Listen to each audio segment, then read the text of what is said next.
অনুরোধ করছি, আমাদের মধ্যে ইতিমধ্যে উপস্থিত হয়েছেন আজকে আমাদের সম্মানীয় অতিথি অমূল্যচরণ মাইতি মহোদয়।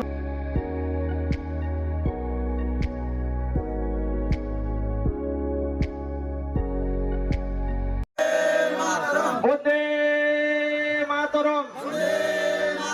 ৮০তম স্বাধীনতা দিবস কি, ৮০তম স্বাধীনতা দিবস কি, নেতাজি সুভাষ চন্দ্র বসু কি, প্রফুল্ল চাকি কি, মহাত্মা গান্ধীজি কি, চন্দ্রশেখর আজাদ কি, মাতঙ্গিনী হাজরা কি, ভগৎ সিং কি।